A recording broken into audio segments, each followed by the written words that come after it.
Assalamualaikum warahmatullahi wabarakatuh. Om Swastiastu, Namo Buddhaya, salam kebajikan. Selamat sore dan salam sejahtera untuk kita semua. Bapak, Ibu hadirin sekalian, kami ingin mengucapkan terima kasih dan selamat datang pada kegiatan serial diskusi regulasi ekonomi digital yang keempat dengan topik bagaimana mencegah persaingan usaha tidak sehat di era ekonomi digital. Yang tentunya kegiatan ini adalah serial diskusi yang diselenggarakan langsung oleh staf ahli menteri bidang reformasi birokrasi dan regulasi di Kementerian Pariwisata dan Ekonomi Kreatif. Bapak Ibu, perkenankan saya, Ayu, yang akan menjadi moderator untuk memandu diskusi kita pada hari ini. Pertama-tama saya tentu saja ingin menyapa dan menyambut narasumber kita pada hari ini. Yang pertama, yang terhormat Bapak Ari Juliano Gema, selaku staf ahli menteri bidang reformasi birokrasi dan regulasi Kementerian Pariwisata dan Ekonomi Kreatif. Selamat sore Bapak Ari. Sore Ayu. Semoga dalam keadaan sehat selalu ya Pak. Alhamdulillah. Baik, terima kasih Pak yang selalu konsisten untuk melaksanakan serial diskusi regulasi ekonomi digital, dan tanpa terasa ini sudah yang keempat ya Pak. Ya. Baik, selanjutnya yang kami hormati Bapak Kurnia Toha, selaku Ketua Komisi Pengawas Persaingan Usaha. Selamat sore Pak Kurnia. Selamat sore. Selamat sore, semoga dalam keadaan sehat, dan terima kasih banyak Bapak sudah meluangkan waktunya untuk bergabung bersama kami pada hari ini. Baik, Bapak Ibu hadirin sekalian, sebelum memulai kegiatan, saya ingin menyampaikan sedikit tata tertib bahwa kami mohon dengan sangat Bapak Ibu tetap videonya dalam keadaan mute demi kelancaran dari diskusi kita pada hari ini.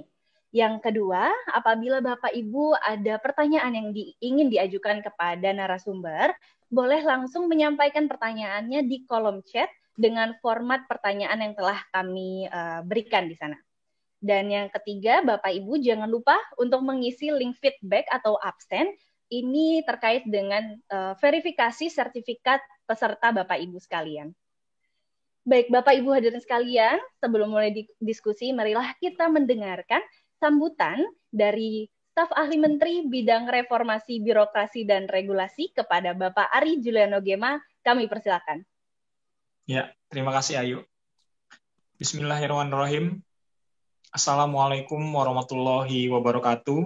Waalaikumsalam warahmatullahi wabarakatuh. Selamat sore, salam sejahtera untuk kita semua. Yang saya hormati Pak Kurnia Toha selaku Ketua KPPU, yang juga senior saya, mentor saya juga. Senang sekali bisa hadir di sini Bang, karena saya tahu kesibukan Bang Kurnia yang sangat padat, tapi bisa menyempatkan di sini. Karena memang diskusi ini sebenarnya kita selenggarakan secara rutin sebulan sekali, mengingat bahwa perkembangan ekonomi digital saat ini begitu pesatnya. Yang kita tahu berdasarkan proyeksi dari Google Bain dan juga Temasek, bahwa pada tahun 2019 kemarin itu proyeksi nilai ekonomi digital di Indonesia itu sekitar 40 miliar US dollar, dan tahun 2025 itu diproyeksikan mencapai 133 US dollar, dan itu besar sekali, terbesar di Asia Tenggara. Dengan begitu kita melihat bahwa peluangnya sangat besar sekali, apalagi ternyata ketika saat pandemi saat ini ternyata aktivitas digital dari penduduk Indonesia juga semakin tinggi. Jadi kita optimis sekali bahwa sebenarnya proyeksi nilai yang diajukan atau diproyeksikan oleh Google, Temasek, dan Bain tahun 2019 itu tampaknya itu akan bisa terwujud. Namun juga kita melihat bahwa dari peluang juga ada tantangan, di mana kita melihat juga tampaknya ada beberapa hal yang perlu kita atur berkenaan dengan perkembangan ekonomi digital ini, karena bagaimanapun juga di satu sisi ada peluang, ada tantangan juga, yang mana ada dampak positif juga ada dampak negatifnya. Nah, disinilah kemudian yang memicu kami di Kementerian Pariwisata dan Ekonomi Kreatif untuk mencoba membuat serial diskusi mengenai regulasi ekonomi digital yang telah masuk ke seri keempat. Yang pertama dulu Yang pertama itu kami menyelenggarakan dengan Bang Freddy untuk Haki, lalu kedua dengan BKF, Badan Kebijakan Fiskal, membahas tentang perpajakan, dan yang ketiga kita berbicara dengan Dirjen Aptika, berbicara tentang kedaulatan data. Dan yang keempat ini kita berbicara tentang persaingan usaha di era ekonomi digital. Itulah mengapa mudah-mudahan dari kegiatan diskusi ini kita bisa mendapat masukan, saran, dan juga bisa mendiskusikan sebenarnya bagaimana yang terbaik, regulasi terbaik, kebijakan terbaik dalam rangka mengantisipasi perkembangan ekonomi digital ke depan. Semoga nantinya bisa bermanfaat buat kita semua, bukan hanya kita yang ikut diskusi ini, tapi juga masyarakat Indonesia seluruhnya dan juga bangsa Indonesia pada umumnya. Terima kasih, mungkin demikian bisa saya sampaikan. Sekali lagi, mudah-mudahan kegiatan diskusi ini bisa bermanfaat bagi kita semua. Wassalamualaikum warahmatullahi wabarakatuh. Waalaikumsalam warahmatullahi wabarakatuh. Terima kasih Pak Arya atas sambutannya. Baik, tanpa berlama-lama, sepertinya kita langsung saja masuk ke sesi diskusi. Dan sekali lagi saya ingatkan Bapak Ibu mohon tetap di-mute dan pertanyaan bisa diajukan melalui kolom chat dan nanti akan kami bacakan pertanyaannya pada sesi tanya jawab, yaitu di akhir setelah para narasumber selesai memaparkan materinya.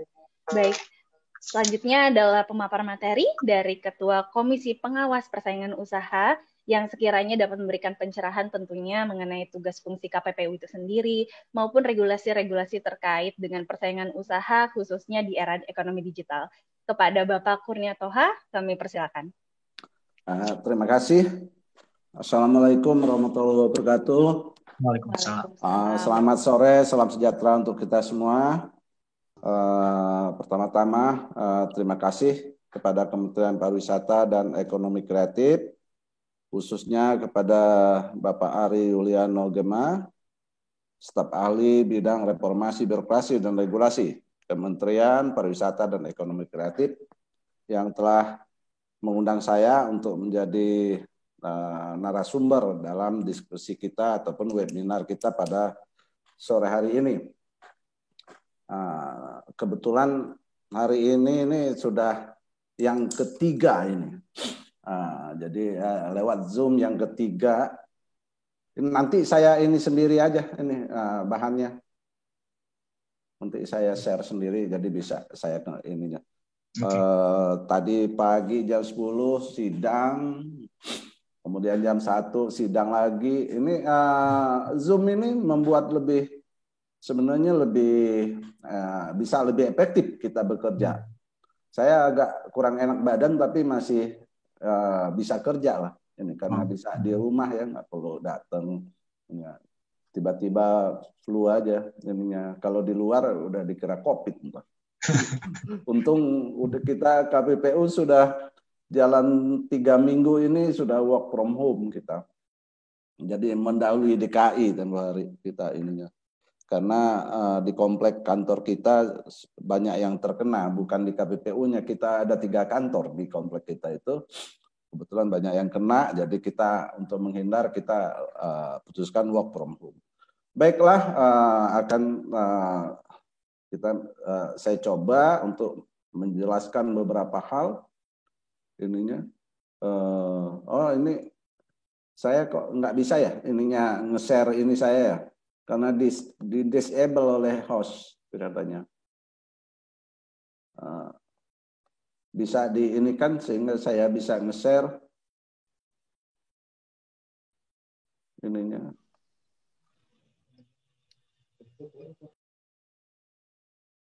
Bisa dibantu. Oke. Terima kasih.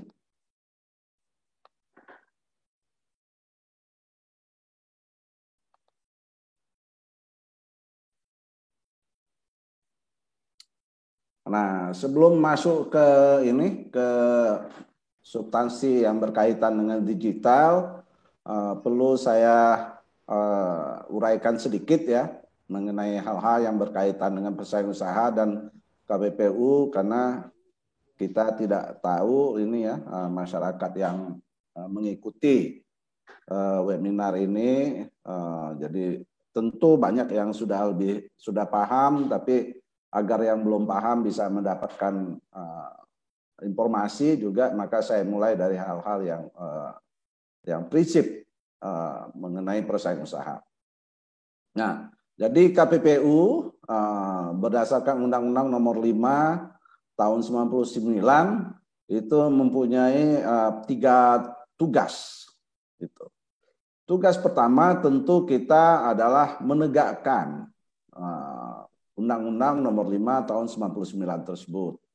Nah, disinilah kita itu mempunyai kewenangan untuk menerima laporan atau kita inisiatif sendiri untuk memeriksa satu perkara, kemudian melakukan penyelidikan, dan pada akhirnya KPPU bisa menyidangkan satu perkara. Nah, ini seringkali dianggap super power katanya. Bisa menyidik, menyelidik, menuntut, kemudian menghukum. Tapi ini khas rejim persaingan usaha. Jadi di berbagai negara juga sama seperti itu atau mirip-mirip seperti itu.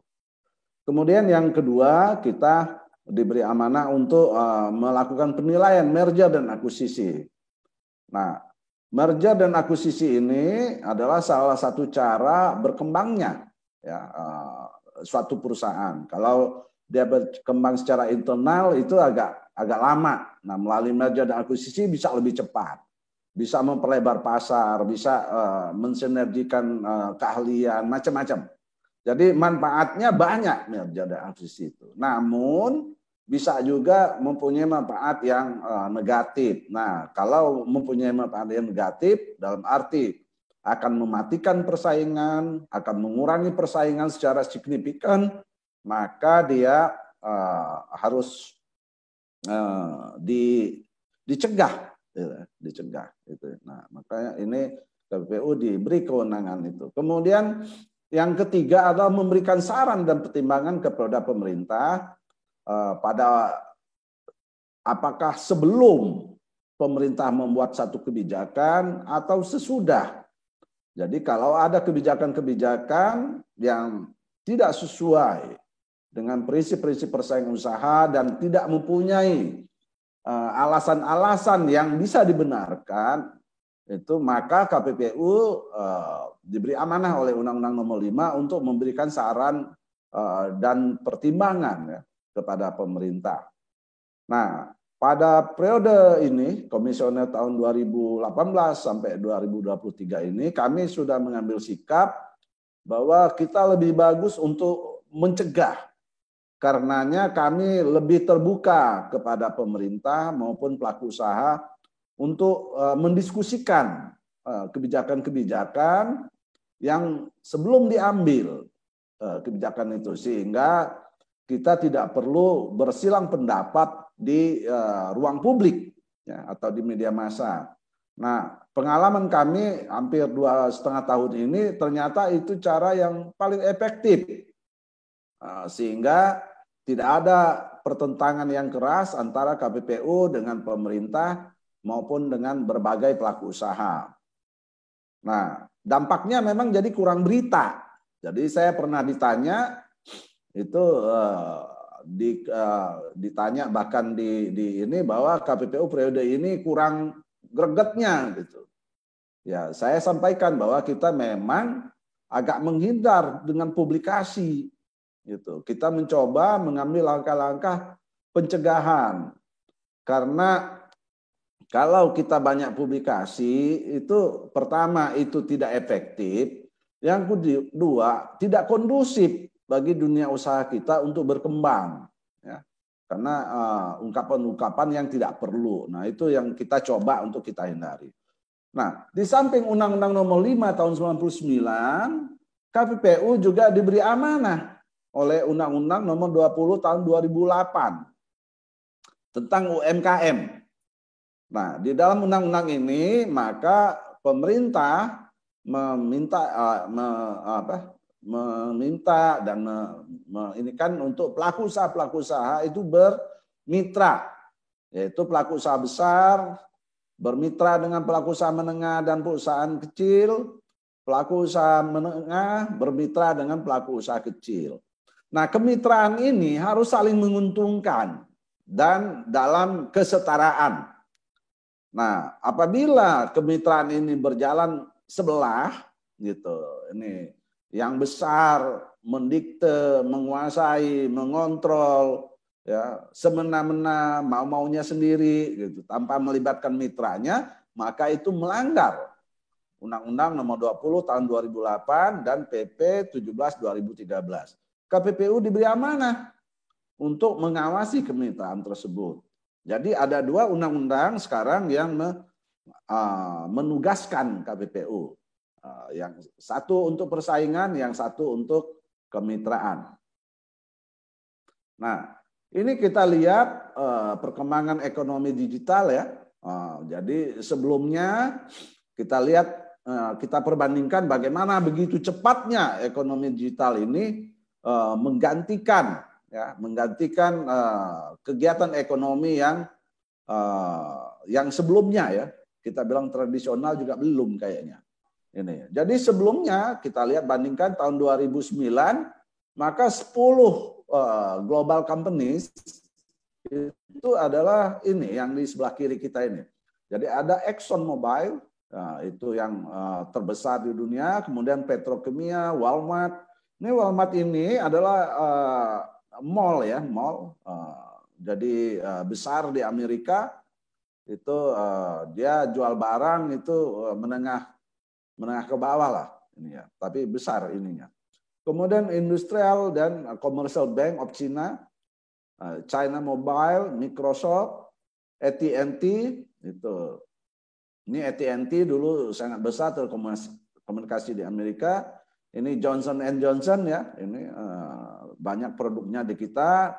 Kemudian Shell, oil and gas di Belanda ini Procter & Gamble ini. Nah,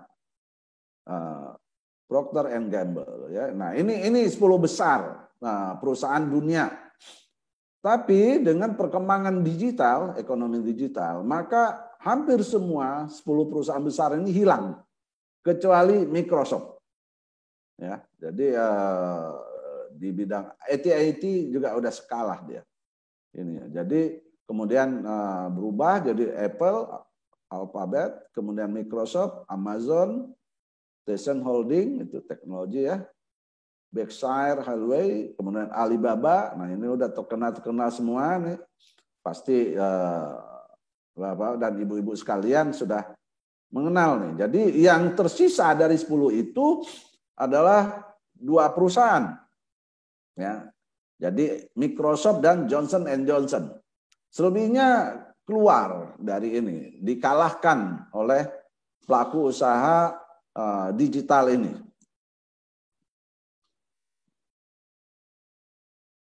Nah, kalau kita lihat di Indonesia, ini data tahun 2018 ya.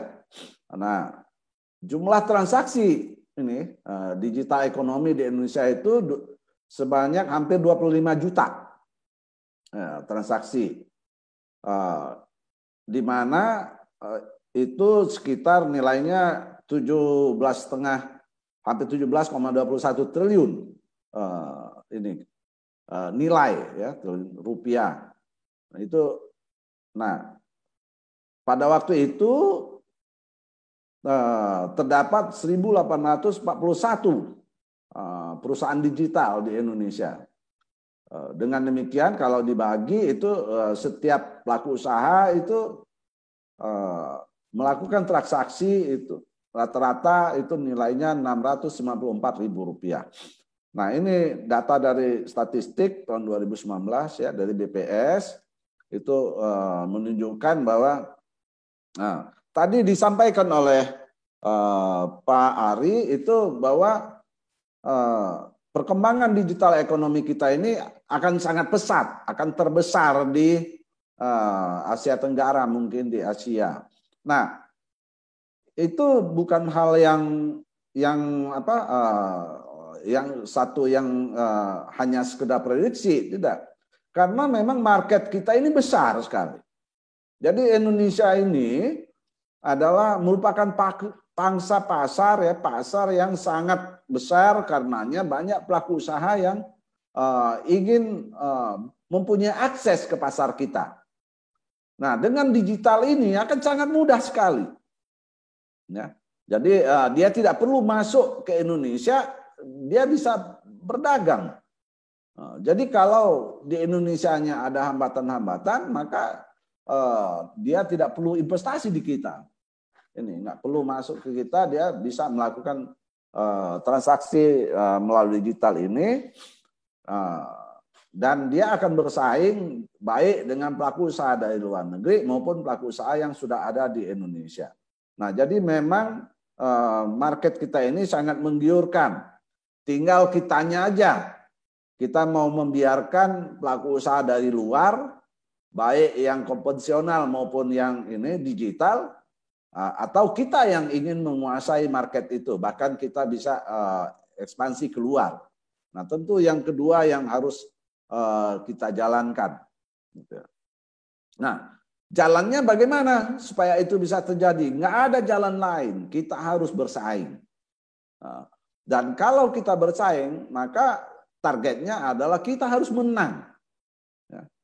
Nah, untuk menang itu kita perlu melakukan research and development, perlu melakukan inovasi-inovasi, perlu melakukan efisiensi-efisiensi, sehingga produk-produk kita itu bisa mempunyai kualitas yang bagus dengan beragam macam dan dengan biaya yang bagus, ya, dengan harga yang bagus, dengan biaya yang efisien, dan dengan servis yang bagus. Jadi itu yang harus kita lakukan dalam bisnis ini, baik bisnis konvensional maupun digital. Hal itu nggak tetap berlaku. Bagaimana supaya kita bisa memenangkan persaingan tersebut.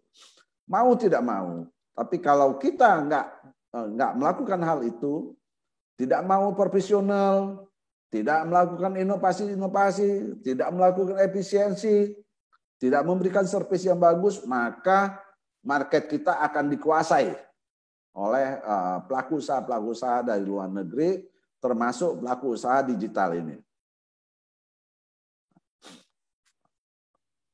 Jadi tentu digital ini sangat banyak manfaatnya, ya, sangat banyak manfaatnya. Kita pernah dibikin shock dengan munculnya Gojek, gitu, ya, itu pernah bikin shock ininya, karena tiba-tiba ada satu perusahaan yang bisa mengkonsolidasi semua ini, para bukan pengusaha, ya, para driver Gojek, dan bisa memberikan pelayanan yang lebih bagus, lebih cepat, dan dengan harga yang paling bagus. Jadi tidak diragukan lagi bahwa ekonomi digital ini tentu banyak manfaatnya. Nah, namun demikian, apapun aktivitas itu selalu ada efek negatifnya. Nah, efek negatifnya ini apa? Adalah dia bisa mematikan. Nah, misalnya dengan munculnya Gojek, dengan munculnya Grab, maka taksi-taksi tradisional banyak hilang sekarang. Ya, presiden taksi hilang, mana yang beberapa nama lain sudah hilang tuh, ya, mati kalah bersaing ininya. Nah, jadi digital ekonomi ini dia mempunyai ciri khusus, ya. Mereka itu tidak one side market. Jadi kalau biasa kan kita belanja, ya, ada pembeli dan ada penjual. Jadi satu arah. Ini. Sementara kalau digital ekonomi ini sudah banyak diketahui, dia bisa multi side market. Ini, jadi satu platform itu bisa menyiapkan tempat, ya. Jadi platform itu seperti pasar ininya. Seperti pasar sebenarnya. Kalau kita andaikan dengan pasar tradisional itu platform ini hampir seperti gedung, ya. Di mana gedung itu menyiapkan tempat bagi para pedagang, tapi juga dia menyiapkan tempat bagi para konsumen yang datang untuk membeli. Nah, dalam digital ekonomi bentuknya platform seperti itu. Ada Tokopedia, ada macam-macam.com gitu ya. Ini ada Amazon, ada bahkan sekarang ada YouTube, ada Facebook, ada macam-macam itu. Jadi yang berfungsi menjadi multi-site effect, multi-site market. Gitu. Nah, tantangannya adalah tentu kita harus menyesuaikan. Nah, jadi sangat tepat sekali ini tugas dari Pak Ari ini bahwa regulasi itu ya. Nah, kita sekarang masih bingung di Indonesia itu. Misalnya kalau seperti Gojek atau Grab itu, dia izin usahanya itu dari Kementerian Informasi dan Komunikasi. Jadi dia seolah-olah ini adalah bisnis bisnis internet seperti internet. Nah, padahal aktivitasnya macam-macam. Ada transportasi, ada GoSend, ada macam-macam ininya ya. Jadi dia tidak bisnis internet ininya. Jadi aktivitasnya adalah ada Gojek, ada Gokar, ada GoSend, ada macam-macam yang biasa ini. Nah, tapi izinnya itu adalah perusahaan internet. Nah, ini tentu kita harus apakah tepat seperti itu, ininya izin seperti itu. Yang kedua adalah bagaimana kita mengatur antara bisnis-bisnis konvensional dengan yang digital ini. Contoh yang paling sederhana kan adalah yaitu Gokar dan taksi-taksi tradisional, taksi-taksi konvensional. Nah, perusahaan-perusahaan taksi konvensional itu, mereka kan punya banyak sekali syarat-syarat, kewajiban-kewajiban yang dia harus penuhi. Dia harus ada izin, macam-macam itu izin. Harus ada bengkel, kemudian ada pembatasan ininya, jumlah taksinya, gitu. Kemudian dia harus menggaji ini drivernya kan gitu. Harus ada jaminan kesehatan bagi drivernya, macam-macam tuh. Nah, sementara yang Gokar dan Grab nggak ada kewajiban itu. Tidak ada misalnya batas berapa banyak taksi dia harus tersedia. Apakah dia harus ada bengkel? Apakah dia harus ada fullnya? Apakah harus ada yang lain-lain? Nah, ini kan harus, kalau aturannya masih untuk digital berbeda dengan yang ada konvensional, maka konvensional pasti kalah bersaing. Nah, kita nggak bisa mencegah atau menghambat yang digital ini. Jadi yang harus banyak penyesuaian adalah yang konvensional yang disesuaikan dengan yang digital. Jadi kemudahan-kemudahan yang diperoleh oleh digital selayaknya lah dapat kemudahan-kemudahan juga untuk perusahaan-perusahaan yang konvensional. Gitu. Kalau digital dia bayar pajak apa gitu, nah yang konvensional juga harus begitu. Jangan sampai kewajiban dan hak itu pincang. Ya.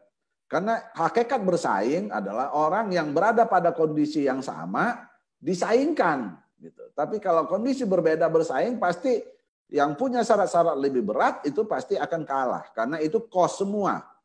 Cost semua yang harus dia keluarkan, otomatis nilai transaksinya ataupun harga dari jasa barangnya itu akan lebih mahal daripada ekonomi ini.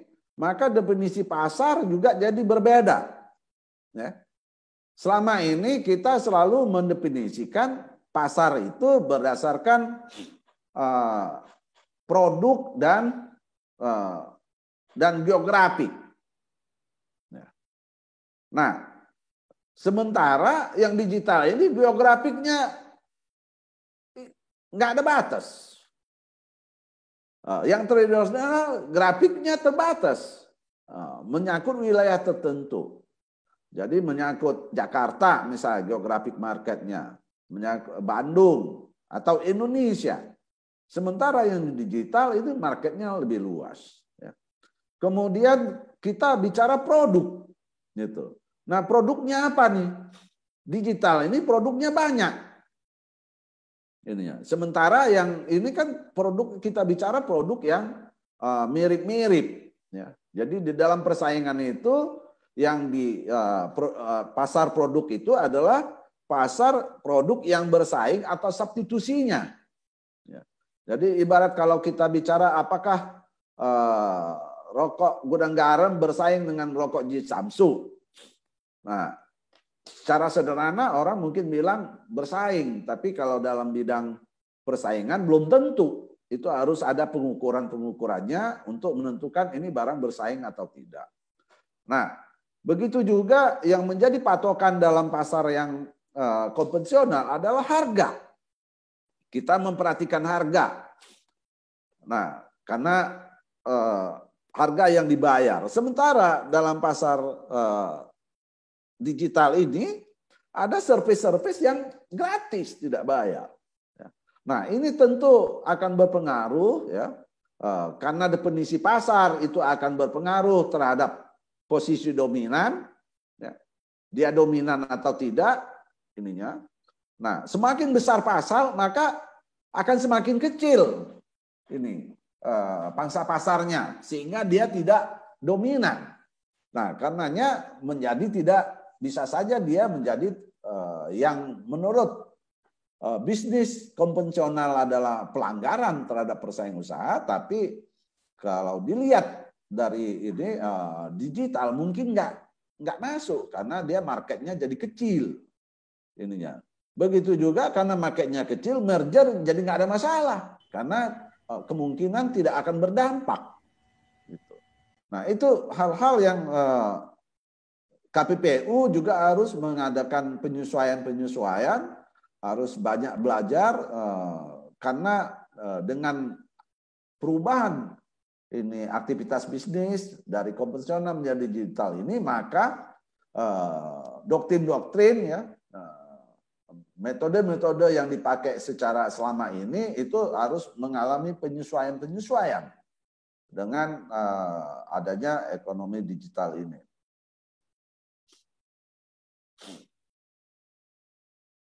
Nah, ini misalnya secara konvensional kartel itu terjadi antara produsen dengan produsen, ya, antara distributor dengan distributor, retailer dengan retailer, dan itu biasanya adalah bukan biasa, itu adalah antar pelaku usaha yang bersaing, artinya produknya itu bersaing. Ya. Nah, sementara tadi kan sudah disampaikan bahwa produk-produk yang bersaing ini dengan adanya digital ini menjadi berbeda. Contoh tadi, kalau dia pasarnya adalah transportasi, harusnya izinnya kan transportasi. Tapi ini kenapa izinnya dari internet misalnya. Nah, sehingga KPPU memberi definisi ini adalah marketnya adalah taksi. Tapi dilihat dari peraturan pemerintah, dari perizinan pemerintah, market dia bukan taksi karena dia menjalankan usaha di bidang internet, bukan di bidang taksi dari perizinannya. Nah, ini jadi ada perbedaan pandangan ya yang ini. Nah, ini definisi pasar dan seterusnya saya kira nggak perlu saya jelaskan. Ini tadi sudah disampaikan ya, pasar produk dan pasar geografis ini secara konvensional itu seperti tadi ya. Jadi dia pasar produk itu dilihat apakah pasar itu saling bersubstitusi atau enggak. Adalah barang yang bersaing atau merupakan substitusi dari produk itu, maka dia akan berada pada satu produk. Dan kemudian pasar geografis itu adalah di mana para pelaku bersaing untuk pasar yang sama, untuk wilayah yang sama. Tapi dengan digital ini akan berbeda ininya. Definisinya akan berbeda ya. Karena geografik bukan lagi bersaing antar wilayah tertentu, dan untuk menentukan ini pasar geografik juga makin sulit. Ini ya, dengan adanya ekonomi digital ini. Produk juga seperti itu, sulit karena ini dari satu sisi dia platform, dia internet, sisi lain dia melayani transportasi, melayani pembelian ini makanan, mengantar, lalu dia melayani antar jemput barang, macamnya. Nah ini marketnya yang mana nih? Gitu, ya. Jadi lebih kompleks ininya, jadi lebih rumit untuk menentukan pasarnya. Padahal dalam banyak kasus dalam persaingan usaha dimulai untuk membuktikan itu adalah untuk mengetahui pasar dulu. Ini pasar dari produk ini apa nih? Kemudian geografiknya apa? Gitu. Karena satu pelanggaran dalam bidang persaingan ini, dia harus mempunyai pangsa pasar yang besar. Pelaku usaha yang mempunyai pangsa pasar kecil, itu kemungkinan besar tidak akan melanggar hukum persaingan usaha. Jadi pada umumnya hanya pelaku usaha besar saja yang menjadi concern dari hukum persaingan usaha. Menengah dan besar. Sementara pelaku usaha kecil itu tidak menjadi, artinya dikecualikan dari undang-undang hukum persaingan usaha. Karena kenapa dikecualikan? Di samping untuk perlindungan pelaku usaha kecil, tapi juga disebabkan itu tidak signifikan pengaruhnya terhadap perekonomian negara. Gitu. Ininya. Jadi yang menjadi subjek dari persaingan usaha itu adalah pelaku usaha dan tindakan-tindakannya yang pengaruhnya besar terhadap perekonomian negara maupun terhadap rakyat Indonesia. Nah ini tadi sampaikan ya bahwa ada ini tantangan untuk mendefinisikan pasar dalam ekonomi digital, dan ini bukan hanya kita sendiri ya. Jadi saya sebelum COVID itu saya mengikuti beberapa pertemuan internasional baik di Asia ya maupun di Eropa maupun di Amerika, yang di Australia, yang didiskusikan semua adalah mengenai digital ekonomi ini. Jadi belum ada kesepakatan. Jadi hukum persaingan usaha ini sebelum adanya pasar digital, ya, ekonomi digital ini, maka teori-teori, doktrin-doktrin, prinsip-prinsip, dan aturan-aturan hampir sama seluruh dunia. Hampir sama. Jadi perbedaan cuma sedikit. Tapi dengan ekonomi digital ini, maka antara satu negara dengan negara lainnya itu masih mencari. Masih mencari ajaran-ajaran yang tepat, itu semuanya masih mencari. Ini, karenanya sampai sekarang ini masih didiskusikan ya. Nah, antara Amerika dengan Eropa selalu ada perbedaan biasanya ini ya. Jadi Amerika lebih bebas, Eropa biasanya lebih melihat perlindungan terhadap konsumen, sehingga definisinya juga agak berbeda. Nah, itu dalam menentukan pasar bersangkutan dalam ekonomi digital, maka banyak hal yang harus kita pertimbangkan. Jadi efek dari jaringannya itu, ya, kemudian tadi multi-site marketnya, switching cost yang tinggi, ya. Jadi yang satu gratis atau satu murah, tapi ditutup dengan yang lain yang lebih mahal. Kita masuk menjadi apa? Kita menikmati ini Facebook, YouTube gratis.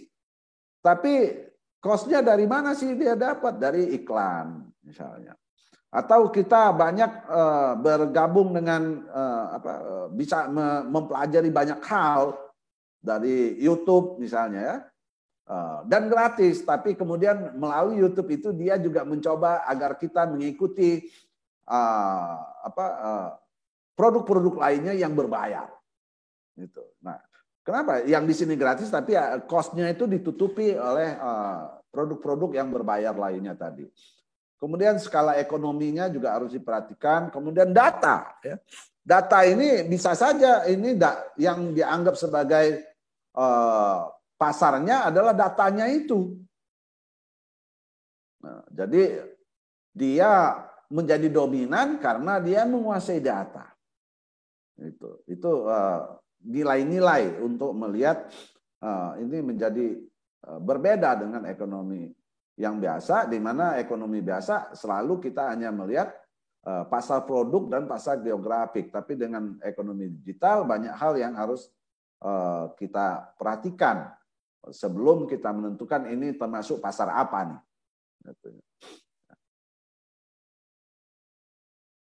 Nah, jadi sama sebenarnya dengan ekonomi konvensional ya kalau ini. Jadi ekonomi digital pun sangat rentan untuk timbulnya timbulnya kartel, baik kartel harga maupun kartel produksi. Ya. Juga mungkin akan ada pemboikotan, mungkin juga akan ada diskriminasi, ini integrasi vertikal juga mungkin perjanjian. Jadi hampir semua hal-hal yang dilarang di dalam ekonomi konvensional bisa terjadi dalam ekonomi digital ini.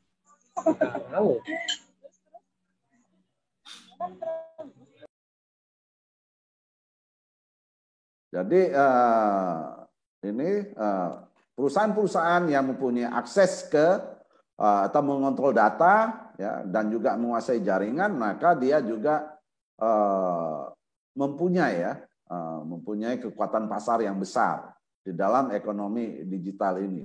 Karena menggunakan internet dan melalui internet ini mereka bisa menguasai data dan menguasai jaringan. Nah, itulah kekuatan pasar dari digital ekonomi ini, dan itu bisa menjadi membuat dia menjadi dominan. Nah, perusahaan yang dominan itu tidak dilarang di dalam hukum persaingan usaha. Karena pelaku usaha yang bersaing itu bisa dipastikan akhir-akhirnya dia akan jadi dominan karena dia akan untung ya. Jadi pelaku usaha yang menang bersaing, maka marketnya makin luas, makin besar, otomatis dia akan menjadi dominan. Yang dilarang karena jadi dominan itu sesuai ya dengan tujuan dari persaingan usaha. Jadi pelaku usaha yang menang dia akan menjadi dominan. Yang dilarang adalah karena perusahaan yang dominan ini potensi melanggarnya lebih besar. Kalau perusahaan kecil melanggar nggak bisa, dia nggak punya kekuatan itu. Nah, tapi kalau perusahaan yang dominan ini, dia potensi melanggarnya lebih besar karena dia bisa saja menghambat pelaku usaha lain, dia bisa mengabuse konsumen dengan harga yang mahal, dia bisa juga mematikan pelaku usaha lain dan macam-macam hal yang memang dilarang dalam hukum persaingan usaha. Ya. Nah, kemudian perusahaan ini, ekonomi digital ini juga lebih mudah ya, lebih mudah untuk melakukan integrasi vertikal ininya, karena dia tidak dipisik ya, tidak dipisik. Jadi dia di dalam ekonomi digital itu karena dia kalau konvensional mereka harus ada aktivitas fisik untuk adanya integrasi vertikal.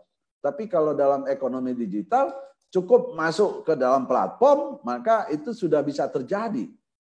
Antara perusahaan hulu dan hilir itu sudah bisa menyatu dalam satu platform.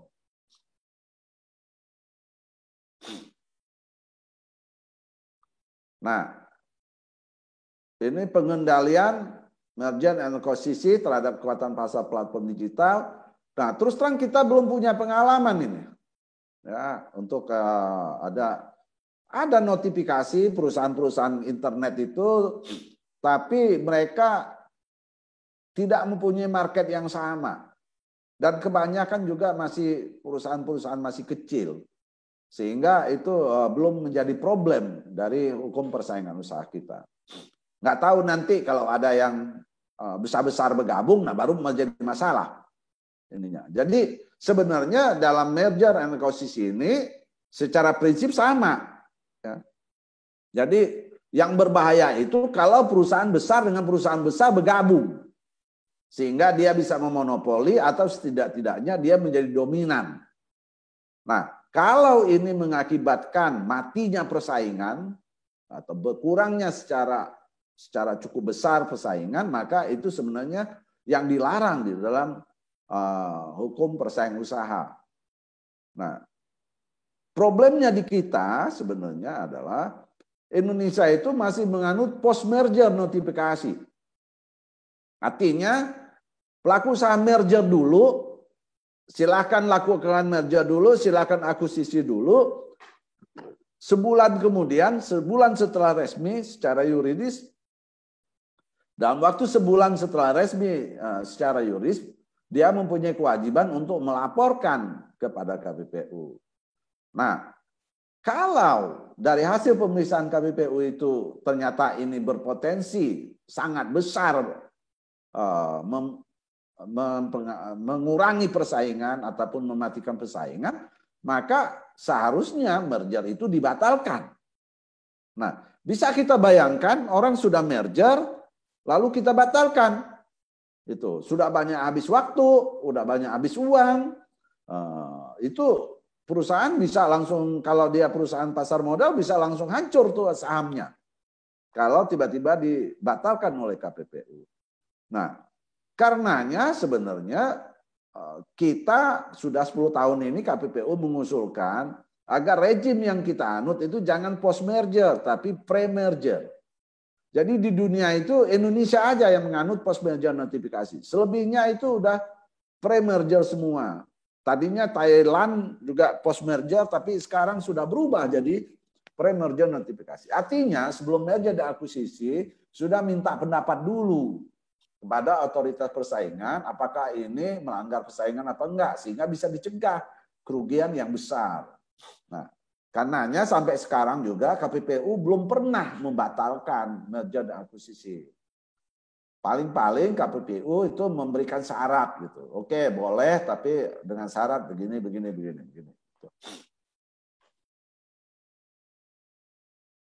Nah, ini saya sudah jelaskan bahwa kita masih post merger dan ini sepanjang 10 tahun saya satu-satunya di dunia yang masih post.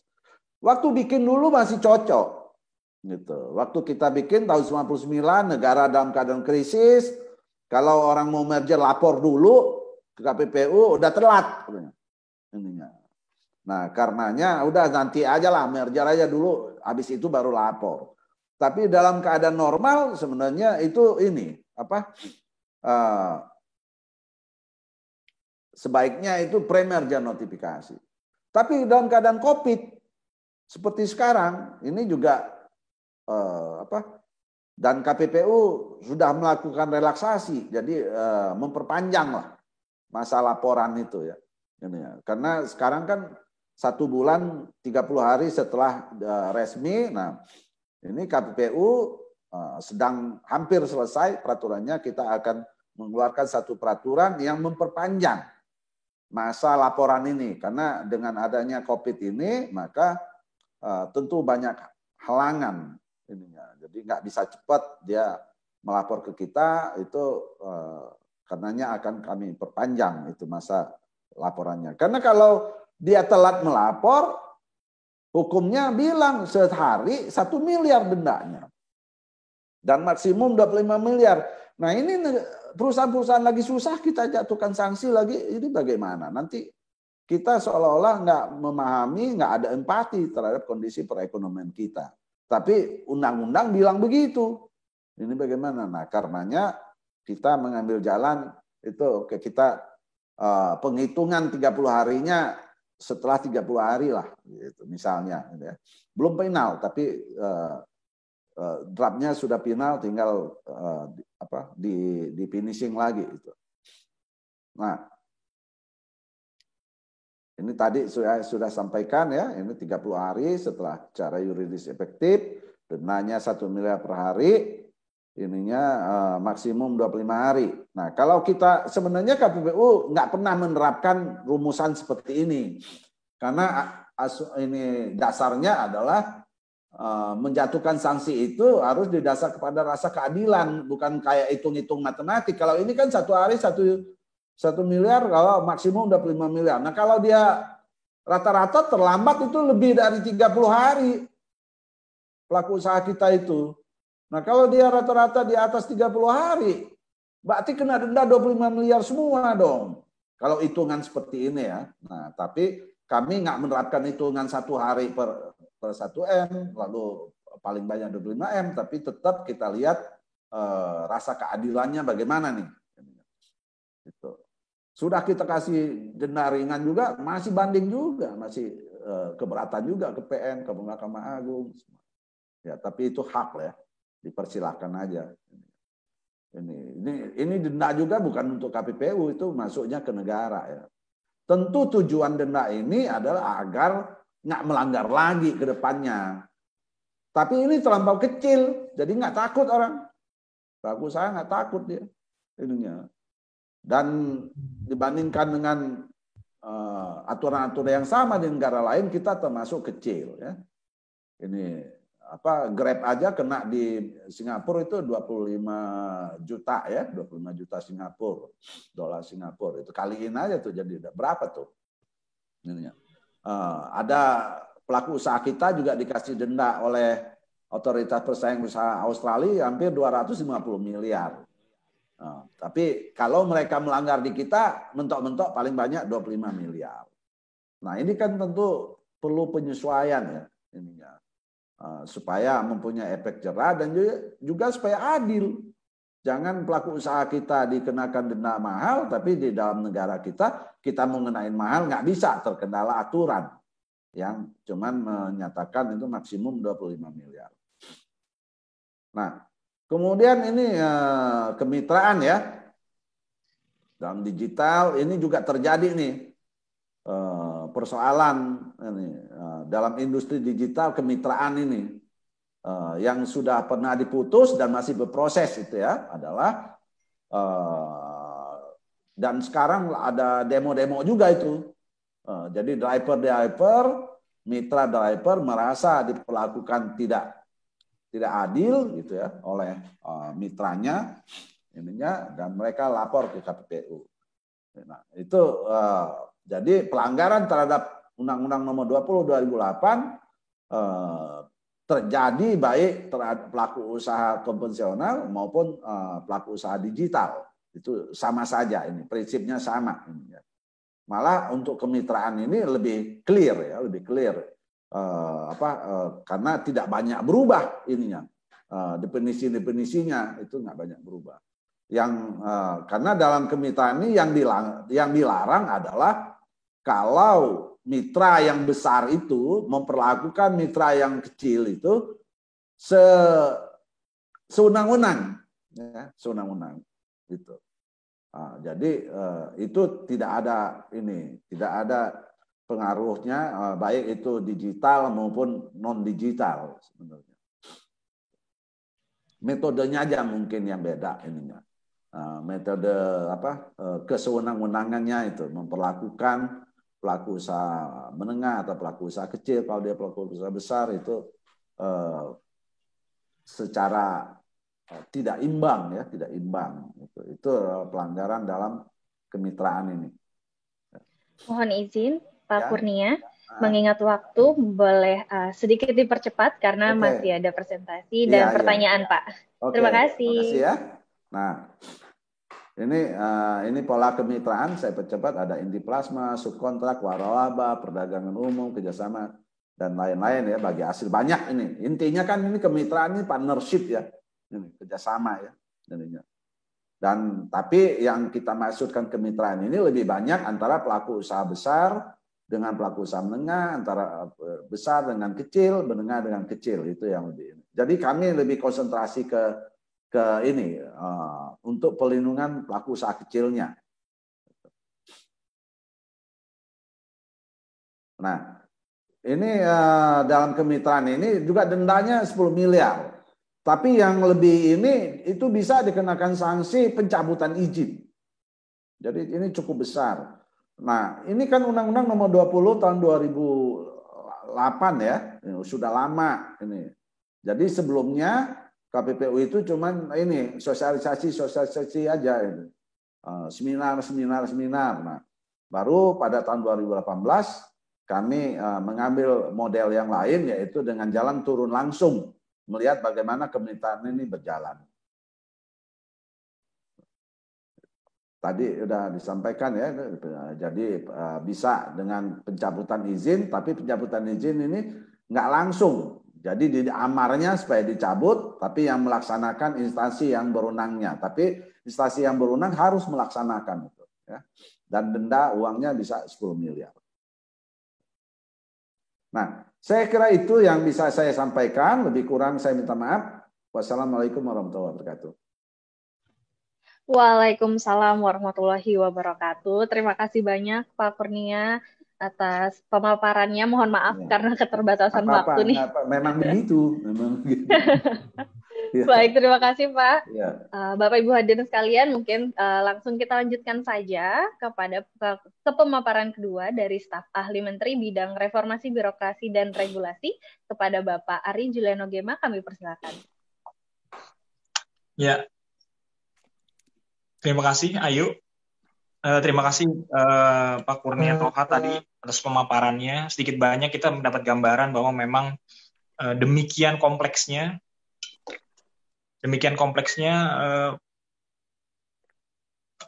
masalah-masalah yang terjadi dalam ekonomi digital, khususnya persaingan usaha di ekonomi digital tersebut.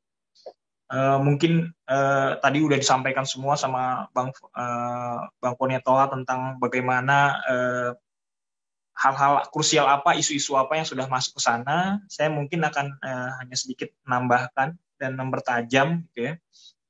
Mungkin paparan saya bisa ditampilkan. Jadi memang yang paling utama yang kita tahu regulasi persaingan usaha itu kan selama ini adalah dalam rangka supaya terciptanya iklim persaingan usaha yang sehat, gitu ya. Dan juga terhindarnya pemusatan kekuatan ekonomi pada perorangan atau kelompok tertentu. Jadi itulah yang dilakukan KPPU selama ini, mencoba agar persaingan usaha baik di non-konvensional maupun digital tersebut itu bisa berjalan seperti hal itu, gitu ya. Nah, lanjut. Jadi kalau kita mencoba untuk memahami ekonomi digital sendiri, gitu ya, supaya nanti kita diskusinya punya base yang sama. Lanjut, bahwa memang ekonomi digital ini banyak literatur yang membahasnya, gitu, dan masing-masing literatur itu juga punya pemahaman atau definisi yang berbeda tentang ekonomi digital. Namun setidaknya ada benang merah, gitu, tentang ekonomi digital ini, yaitu sebenarnya penciptaan nilai tambah dari pemanfaatan teknologi informasi dan komunikasi yang berbasis digitalisasi dan atau platformisasi. Jadi memang dua hal inilah yang kemudian sangat mengemuka ketika kita melihat kita bersentuhan dengan ekonomi digital tersebut. Ya, digitalisasi, apapun digitalisasi, konten-konten, kemudian transaksi-transaksi dan lain-lain, dan platformisasi, yaitu bagaimana mereka membuat satu tempat, satu wadah agar bisa berkegiatan di situ, gitu. Semua kegiatan tersebut. Jadi yang satu kontennya digitalisasi, kemudian wadahnya dibuat. Jadi itu sebenarnya esensi dari ekonomi digital. Lanjut, di mana kemudian kalau kita lihat bahwa petanya gitu dari ekonomi digital ya pada dasarnya terbagi pada 6 ini, gitu ya. Dari mulai marketplace, payment, community, communication, repository, sama search. Ini masing-masing dipetakan seperti ini, walaupun pada prakteknya tadi juga disampaikan sama Pak Kurnia bahwa ya kadang-kadang punya multi site, gitu, ada multi sisi, gitu, yang nanti mungkin akan kita lihat, gitu ya, yang mana semuanya dari semua platform digital ini pada dasarnya sangat tergantung pada data pengguna dan tadi dijelaskan juga network effects. Lanjut. Yang kita lihat bahwa kalau kita bicara tentang network effect, maka sebuah platform tidak akan berguna apabila tidak banyak penggunanya. Jadi contoh waktu itu Robert Metcalfe ini pernah juga menyampaikan teorinya pada tahun 70-an, gitu ya, ketika dulu pertama kali telepon itu mulai dikomersialisasikan, maka dulu kalau telepon itu tidak akan berguna kalau yang penggunanya cuma satu orang, tapi akan berguna kalau lebih dari satu orang karena bisa terbangun koneksi. Maka semakin banyak penggunanya, maka nilai platformnya tersebut atau nilai jaringannya atau nilai usahanya akan lebih besar, gitu. Karena memang network effect itu seperti itu. Jadi dipacu terus-menerus platform itu untuk menambah penggunanya, untuk meningkatkan nilai platformnya tersebut. Nah, disinilah kemudian lanjut, saya pernah menyampaikan ini dalam beberapa seri diskusi sebelumnya, bahwa ada lingkaran manfaat nih yang terjadi ketika kita bicara tentang ekonomi digital, khususnya ketika dalam hal ini penyelenggara platform ini berinteraksi dengan penggunanya. Jadi tadi disampaikan juga Bang Kurnia juga, penyelenggara platform nih gratis nih, ngasih layanan gratis kepada pengguna nih, nanti pengguna tinggal pakai. Tapi sebenarnya penyelenggara platform ini memberikan layanan kepada pengguna yang dibayar oleh pengguna, tanda kutip dibayar, dengan datanya dia gitu. Jadi sebenarnya bukan gratis, tapi penyelenggara platform mendapatkan bayaran atau kompensasi dengan data pengguna yang terdiri dari data pribadi dan juga data transaksinya dia. Jadi setiap kali pengguna ini bertransaksi, beraktivitas di platform yang diselenggarakan secara gratis tadi, gitu ya, itu dapat seolah-olah si penyelenggara platform itu mendapat bayaran, mendapat data terus-menerus yang kemudian data-data tersebut yang dihimpun dari berbagai pengguna tersebut dijadikan dikomersialisasikan atau dimonetisasi dengan menjadikan dirinya punya bargain position atau posisi tawar lebih tinggi dengan investor. Jadi silahkan aja kalau misalnya dicek gitu ya, ketika seorang penyelenggara platform datang ke investor bilang bahwa pengguna saya 100.000, dengan yang satu bilang pengguna saya 1 juta, pasti nilainya beda antara platform yang penggunanya cuma 100.000 dengan pengguna yang platformnya 1 juta. Nah, jadi disinilah kemudian data pengguna ini dia gunakan untuk menjadi memperkuat posisi tawarnya dia terhadap investor untuk mendapatkan investasi.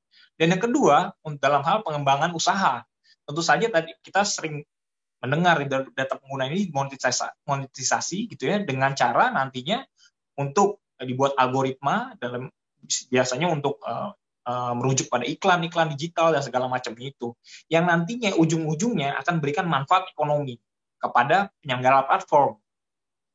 Nah, tapi kemudian masih dalam pembahasan yang sering dibahas dan isunya berkembang terus adalah sebenarnya bagaimana manfaat ekonomi ini sebenarnya bisa dinikmati langsung juga oleh si penggunanya.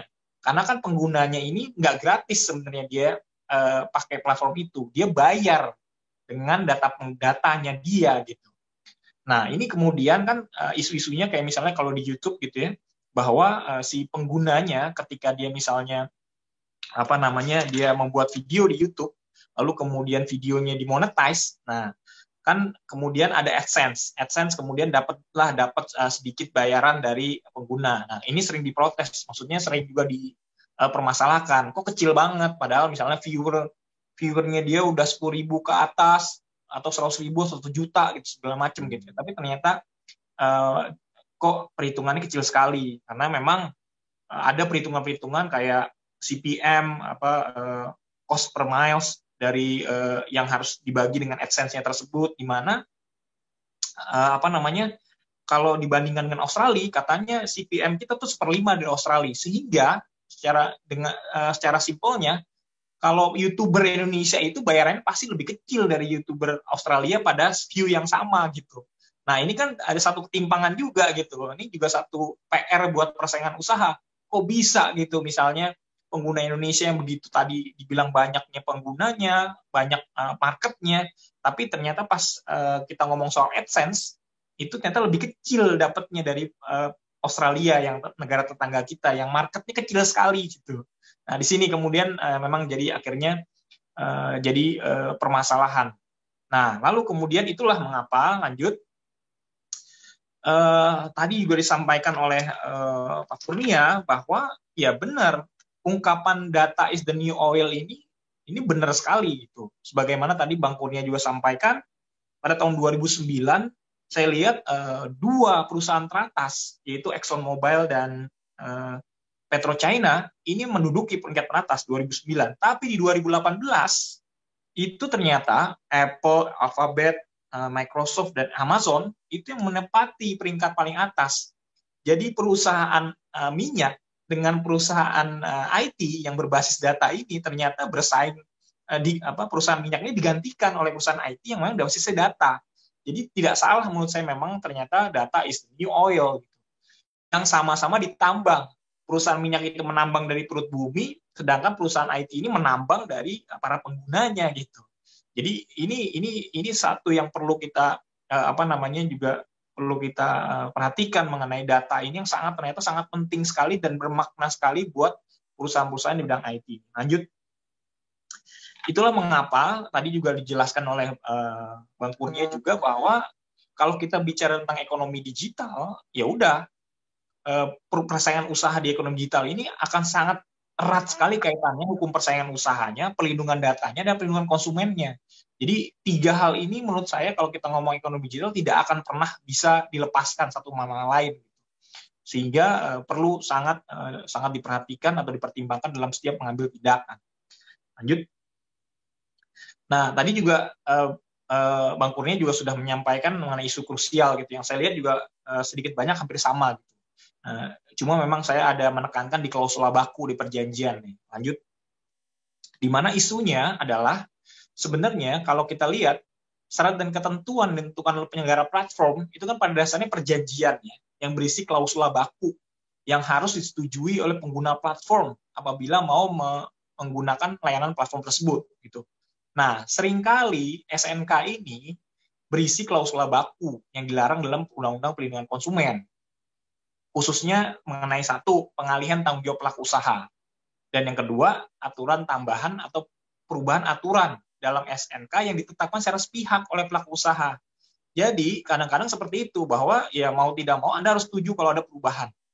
Atau pengalihan tanggung jawab, bahwa kami sebagai penyelenggara platform tidak mau bertanggung jawab kalau produknya nanti rusak, palsu, dan segala macam.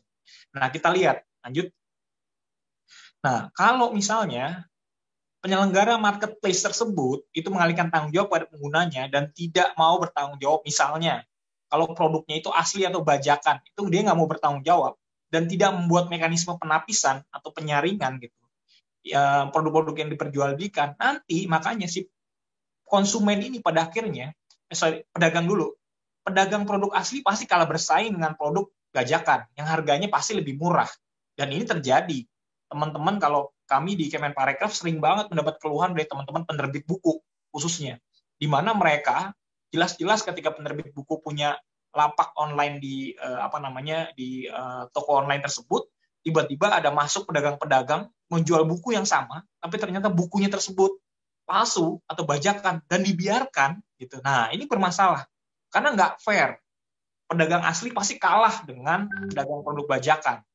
Lalu kemudian konsumen juga mendapatkan produk bajakan, dia pikir dengan harga murah dibandingkan dengan yang lain gitu ya, dengan yang aslinya, wah dia ini ternyata kualitasnya di bawah produk asli. Misalnya fotokopian dalamnya yang tulisannya tidak tercetak dengan nyata gitu. Nah, jadi menurut saya ini juga harus jadi perhatian dari KPPU dalam hal ini. Lanjut. Nah, oleh karena itulah kemudian untuk yang klausula baku ini, untuk hal ini gitu, kami menyarankan gitu agar KPPU bisa bekerja sama dengan Badan Perlindungan Konsumen Nasional untuk memonitor dan mengevaluasi SNK tersebut agar tidak mencantumkan klausula baku yang dilarang dalam Undang-Undang Perlindungan Konsumen, karena nanti ujung-ujungnya ini justru akan merusak persaingan usaha juga gitu dalam tadi yang saya jelaskan ketika kita ngomong soal produk bajakan. Dan yang kedua, tadi juga KPPU kami harap bisa bekerja sama dengan Ditjen Kekayaan Intelektual supaya bisa memonitor dan mengevaluasi platform marketplace yang tidak melakukan mekanisme penapisan tadi untuk meminimalisir masuknya produk hasil pelanggaran haki. Jadi sebenarnya kalau kita ambil contoh misalnya YouTube itu punya konten ID yang mana dia punya database semua musik, lagu, film seluruh dunia yang dipunyai oleh produsen besar gitu ya. Sehingga ketika ada orang bikin cover version lagu barat, masukin ke YouTube, pasti akan langsung ditapis untuk dihalangi sebentar karena tadi melanggar kena konten ID dan dianggap melanggar melanggar hak ciptanya dari si produsen-produser besar ini gitu. Nah, masalahnya konten ID ini kebanyakan adalah produk asing gitu, dalam hal ini lagu, musik dan film-film asing. Indonesia sangat kecil sekali, sehingga kalau misalnya film Indonesia, lagu Indonesia di cover itu mudah-mudahan aja masuk, sehingga akhirnya sekarang menimbulkan masalah. Jadi kalau misalnya kita dengar di berita-berita, wah dia cover lagu saya, cover lagu artis ngetop nih segala macam gini. Ya karena tadi gitu, konten ID-nya YouTube ini itu ternyata memang sebagian besar itu adalah untuk banyak justru database-nya tuh database dari produk asing, tapi produk lokal, lagu, musik dan film lokal itu belum ada di sini. Karena ternyata begitu kita diskusikan dengan mereka, memang ada persyaratan-persyaratan tertentu, itu ada syarat-syarat tertentu yang membuat memang sulit si teman-teman lokal ini, produser film lokal, kemudian publisher lokal untuk punya konten ID yang bisa menapis gitu. Nah ini juga perlu menurut saya juga jadi perhatian KPPU mungkin agar tidak terjadi persaingan tidak sehat dalam mekanisme tadi gara-gara tidak adanya mekanisme penapisan ini gitu dalam toko-toko online yang selama ini ada maupun marketplace yang selama ini ada. Lanjut. Lalu tadi juga udah dijelaskan sama Pak Kurnia dengan baiknya tentang pasar bersangkutan yang mana memang selama ini hanya bersandarkan pada produk dan juga wilayah geografis. Lanjut. Yang kalau kita lihat pada prakteknya, misalnya kita ambil contoh Facebook dan Google gitu. Yang kita tahu kalau Facebook itu ya social network gitu, orang untuk nyari teman, nyari teman sekolahnya dulu, nyari bekas pacarnya dan segala macam gitu. Sedangkan kalau Google itu untuk search engine aja. Maksudnya untuk segera mencari informasi. Tapi ternyata dua-duanya ini masuk pasar yang sama, yaitu digital advertising gitu. Dua-duanya menjadi pasar iklan digital yang bisa nantinya para konsumen itu mau bayar untuk mengiklankan produknya gitu. Nah ini kan juga ada multisisi tadi yang perlu juga jadi perhatian dari KPPU dalam melakukan pengawasannya. Yang mana dua-duanya ini juga lintas batas negara gitu. Jadi dengan demikian makanya memang ini jadi PR tersendiri. Lanjut. Di mana usulan kami memang pertama ya tadi KPPU mengevaluasi kebijakan mengenai definisi pasar yang tadi Bang Kurnia telah menggambarkan bahwa memang perlu ada redefinisi yang tadi menurut saya sudah tepat sekali kalau memang diredefinisi seperti itu. Dan tentu saja tadi disampaikan juga sama Bang Kurnia bahwa ya bagaimanapun juga perlu adanya kerjasama dengan otoritas pengawas pengawasan di berbagai negara gitu dalam rangka berkoordinasi untuk pengawasan dan penegakan hukumnya. Karena memang ketika pasarnya menjadi lintas negara, maka pengawasannya juga menurut saya ya harus juga lintas batas negara. Kalau misalnya tidak mungkin membuat satu badan internasional pengawas, ya kerjasamanya berarti ditingkatkan gitu dan koordinasinya. Termasuk juga bagaimana nanti regulasi di masing-masing negaranya tersebut juga disesuaikan sehingga hal ini bisa dijadikan satu rujukan bersama yang sama standarnya sehingga kerjasamanya akan lebih baik lagi. Lanjut. Lalu juga tadi bicara tentang posisi dominan gitu penyalahgunaan kekuatan pasar dalam hal ini gitu ya. Di mana memang dalam ekonomi digital akses dan kontrol atas data ini hal paling krusial dan menjadi penentu kekuatan pasar. Lanjut. Yang bisa saya gambarkan mungkin seperti ini gitu ya. Kalau kita lihat gitu ya bahwa penyelenggara platform X ini penyelenggara platform gitu, dia menyelenggarakan platform yang bisa orang untuk jual beli di situ gitu ya. Nah, di sini dalam platform marketplace itu biasanya terjadi interaksi dari mulai orang berkreasi gitu ya, membuat produk, lalu kemudian ada koneksi di mana orang nanti berinteraksi satu sama lain, lalu ada konsumsi dari produk-produk tersebut gitu, dibeli, dinikmati, ditonton, lalu ada kompensasi. Jadi ada kadang-kala ada dibayar juga. Jadi orang bayar atau nge-like atau bikin atau love gitu segala macam itu kan kompensasi. Jadi ada dari sini kemudian dari kreasi, kemudian koneksi, konsumsi dan kompensasi tadi si X ini belajar gitu bahwa oh ternyata dalam marketplace yang saya buat orang seneng beli martabak yang isinya kacang dan coklat gitu. Nah, maka dia bikinlah di marketplace-nya dia sendiri, dia bikin produk martabak dengan kacang dan coklat untuk bersaing dengan orang-orang yang sama yang di platformnya dia, dan kemudian dia tahu market mana yang harus dia tuju. Jadi karena dia punya data-data yang dihimpun gitu ya, bahwa ya bagi dia kalau jualan itu yang paling laku di daerah Jakarta Selatan berdasarkan data-data penggunanya dia, maka dia akhirnya punya posisi yang lebih baik, privilege dibandingkan yang lain-lain. Nah, lalu kemudian pada akhirnya dengan kecenderungan dia menjual produknya sendiri, tentunya dia pengen lebih untung dibandingkan penjual-penjual yang ada dalam lingkup ininya dia gitu ya, lingkup marketplace-nya dia. Nah, disinilah kemudian akhirnya muncullah nanti adanya diskriminasi, kemudian adanya penyalahgunaan posisi dan segala macamnya itu. Apakah ini pernah terjadi? Ya, ini pernah terjadi di Jerman ketika kita tahu Amazon yang dulunya cuma toko online bookstore, jadi maksudnya penjual buku secara online, lalu kemudian jualan musik juga, sampai akhirnya sekarang dia jual produk dengan brand Amazon sendiri dan langsung bersaing dengan orang-orang yang masuk ke marketplace-nya dia. Sehingga di Jerman pada tahun 2018 itu sampai diinvestigasi sama KPPU-nya Jerman gitu. Karena ternyata karena dia pengen lebih untung dibandingkan pedagang-pedagang yang ada dalam marketplace-nya dia, maka dia bikin business service agreement-nya lebih menyulitkan para pedagang di marketplace-nya dia untuk berpromosi, kemudian nanti iklannya juga iklan produknya dia lebih duluan atau lebih di tempat-tempat yang strategis yang bisa dilihat. Nah, seperti itu gitu. Dan ketahuan sama KPPU Jerman gitu. Sehingga akhirnya hukumannya adalah sebenarnya dia harus merubah persyaratan SNK-nya dia sehingga nggak boleh lagi ada diskriminasi seperti itu. Produk-produk dia sendiri harus diperlakukan sama dengan produk-produk yang lain-lainnya. Nah, ini juga akhirnya ini menurut saya nih perlu jadi perhatian juga gitu di Indonesia karena nih tendensi seperti ini nih selalu ada gitu. Seorang menggunakan posisi dominannya dia, semua privilege yang dia punya, data-data pengguna yang dia miliki, akhirnya dia bisa menjadi menguasai pasar tersebut. Lanjut, di mana itulah mengapa kemudian menurut saya memang akhirnya KPPU perlu mengawasi nih penyelenggara platform marketplace atau pihak terafiliasi.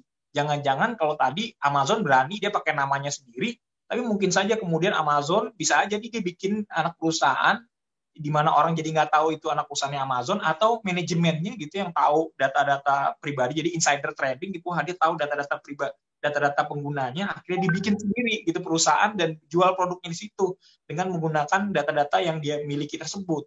Makanya yang diawasi bukan hanya si platformnya ini, penyelenggara platform, tapi afiliasinya juga gitu. Supaya tidak terjadi tadi diskriminasi dan juga perlakuan yang melanggar persaingan tidak sehat tersebut. Melanggar persaingan sehat. Lanjut. Nah, lalu tentang merger akuisisi tadi dijelaskan dengan baik oleh Bang Kurnia juga, dan penekanan saya sebenarnya sekali lagi bahwa memang batas ambang dari batas nilai ini, yang omset ini gitu ya, bahwa memang tadinya nilai aset dan nilai penjualan, mungkin juga memang nilai data tadi yang disebut sama Bang Kurnia itu juga perlu diperhatikan juga. Jangan-jangan sebenarnya nilai datanya lebih besar dari nilai aset atau nilai penjualan. Dan yang kedua, juga kekayaan intelektual. Jadi selama ini mungkin saja ada perusahaan yang baru berdiri, tapi ternyata punya kekayaan intelektual berupa paten atau hak cipta atas software yang kalau ini dijalankan atau diimplementasikan, ini bisa membuat semua semua produk-produk itu nggak ada artinya. Jadi kayak istilahnya kalau anak-anak IT itu killer app gitu. Nah, kalau sampai KI ini dimiliki oleh perusahaan, misalnya contoh, Google sekarang udah ngetop dengan search engine-nya, nggak ada ngalahin Google. Tiba-tiba ada orang yang bisa bikin search engine yang lebih bagus dari Google gitu ya. Padahal di perusahaan baru nggak ada harganya sama sekali. Nah, kalau ini sampai diambil alih sama Google, walaupun nggak ada artinya, nggak ada nilainya sama sekali, wah, ini menurut saya ini justru akhirnya jadi Google nggak punya pesaing jadinya gitu di sini gitu ya. Sehingga kalau ini diambil sama Google, KI-nya dia tadi paten atau hak cipta software tadi gitu ya udah akhirnya Google akan semakin meraja atau menjadi dominan di pasar search engine tadi gitu.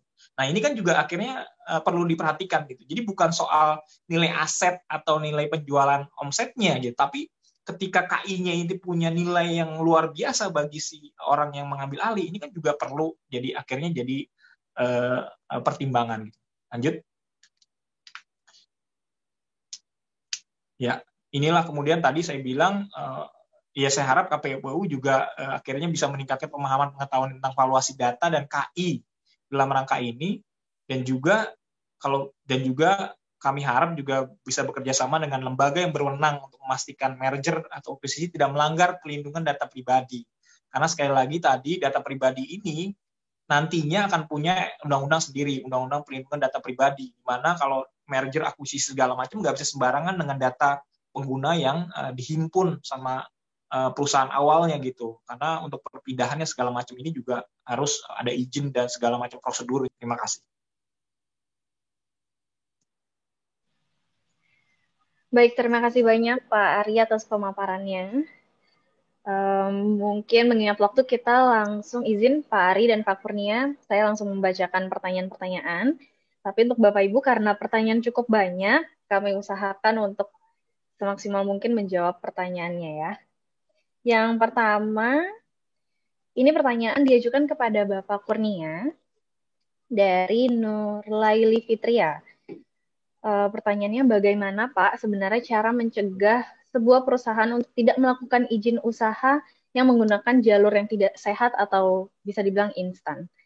Boleh langsung ditanggapi, Bapak Kurnia?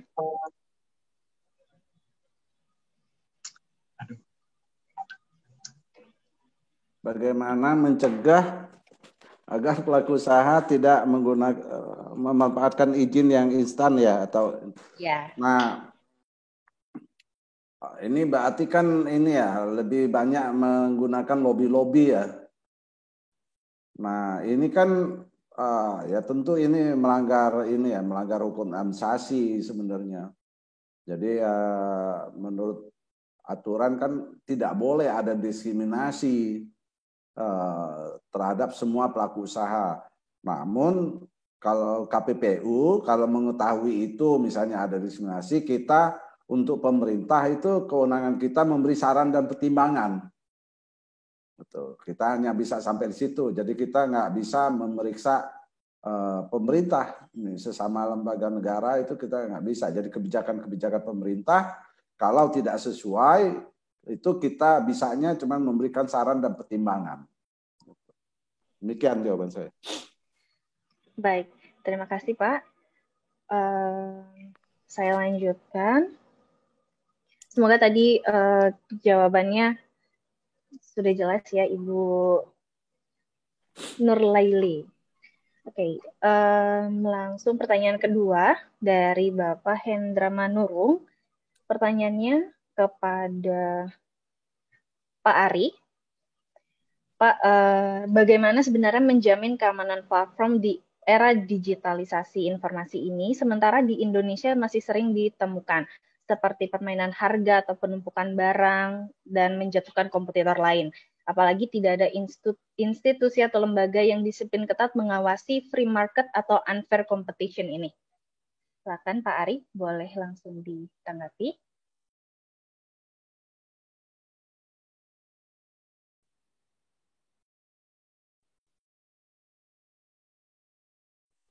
Pak Ari, mohon maaf masih di mute. Ya, terima kasih. Ayo, jadi kalau saya lihat pertanyaannya tadi kan intinya bagaimana kita mengawasi sebenarnya kegiatan-kegiatan yang cenderung tadi persaingan tidak sehat gitu ya. Nah di sini sebenarnya tadi kan peran KPPU kan paling penting menonjol di sini ya. Cuma sekali lagi kita nggak bisa memang hanya bertumbuh pada KPPU yang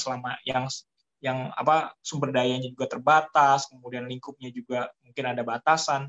Oleh karena itulah kemudian memang perlu kerjasama dengan kementerian atau lembaga lain yang memang punya kaitan langsung dengan kegiatan-kegiatan tersebut. Makanya itulah kenapa tadi baik sekali tadi yang disampaikan Bang Kurnia bahwa memang yang pada saat yang paling dilakukan adalah melakukan pembicaraan di awal dalam rangka pencegahan gitu. Ketika tadi membuat dalam rangka membuat regulasi, lalu kemudian dalam hal pengawasan menurut saya juga penting sekali untuk bekerjasama seperti tadi saya sarankan ya, misalnya untuk bekerja sama dengan DJKI dalam rangka memantau SNK atau memantau platform-platform misalnya yang ternyata memudahkan lolosnya produk-produk bajakan di platformnya dia. Nah, itu kan juga satu yang merugikan. Dari segi harganya juga berbeda, yang asli sama yang palsu gitu. Nah, ini kan perlu kerjasama. Nah, jadi memang menurut saya itu, karena nggak bisa sendirian dengan masalah yang begitu pelik di konvensional maupun digital ini gitu, KPPU itu bertindak sendiri, tapi juga perlu bekerjasama dengan kementerian dan lembaga teknis yang langsung berhubungan dengan kegiatan tersebut.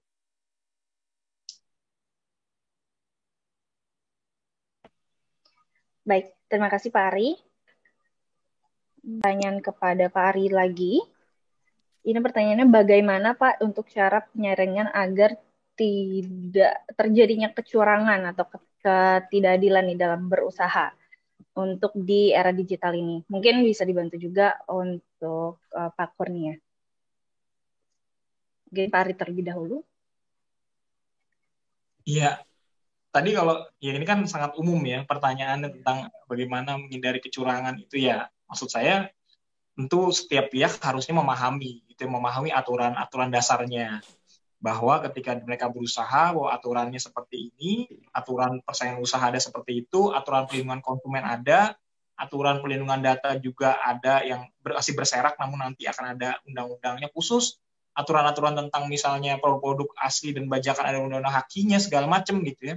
Nah, itu memang perlu dipahami dulu. Dan yang kedua, ya untuk yang punya posisi dominan tentu saja harusnya gitu ya. Harusnya untuk punya posisi dominan juga harus menyadari gitu bahwa posisi dominannya dia, penguasaan pasarnya dia itu tidak boleh digunakan untuk tentunya untuk menyerang dari yang usaha yang lebih kecil gitu, atau membuat usaha yang lebih kecil itu dirugikan gitu. Jadi tetap bagaimana dua belah pihak ini bisa terus-menerus bisa bekerja sama dengan baik tanpa saling merugikan satu sama lain gitu. Jadi pertama bahwa informasi-informasi hukumnya yang jadinya akhirnya penting gitu untuk dipahami oleh kedua belah pihak gitu, untuk tidak main-main ketika regulasinya jelas. Dan yang kedua, penegakan hukumnya tentu harus tegas gitu. Makanya di sini KPPU saya lihat selama sepanjang KPPU berada kan sudah berani melakukan upaya-upaya penindakan segala macam gitu ya. Itu sangat bagus gitu. Cuman mungkin memang karena keterbatasan tadi disampaikan Bang Kurnia bahwa perlu ada regulasi yang diperbaiki, seperti masalah pre-merger notification kayak begitu gitu ya. Sampai mungkin bagaimana mereka melakukan upaya-upaya untuk melakukan pengawasan penindakan yang lebih dalam, dan juga tentu saja kerjasama dengan berbagai institusi termasuk kementerian dan lembaga terkait itu yang paling penting, sehingga di satu sisi kesadaran publiknya dengan regulasi ada, di sisi lain kementerian lembaga termasuk KPPU ini menegakkan peraturannya dengan tegas gitu. Nah, ini menurut saya ini keseimbangan seperti ini yang mungkin bisa akhirnya mencegah adanya kegiatan-kegiatan yang persaingan usaha tidak sehat.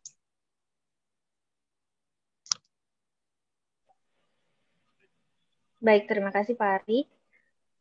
Mungkin Pak Kurnia ingin menambahkan atau boleh saya lanjutkan ke pertanyaan selanjutnya? Lanjut aja, udah cukup. Baik. Baik, pertanyaan selanjutnya dari Hengki dari LBH Korban Persaingan Usaha Tidak Sehat. Pertanyaannya Pak, dengan KPPU tidak mengumumkan secara terbuka di media massa atas penanganan perkara yang sedang berjalan, termasuk pengumuman perusahaan-perusahaan yang mungkin terduga pelanggar persaingan usaha tidak sehat. Dan ini akan memberikan kesan bahwa KPPU tidak terbuka kepada masyarakat. Maka langkah hukum apa sebenarnya yang dapat dilakukan oleh para korban untuk menuntut haknya atas ganti kerugian akibat dari pelaku pengusaha yang dinyatakan bersalah tersebut?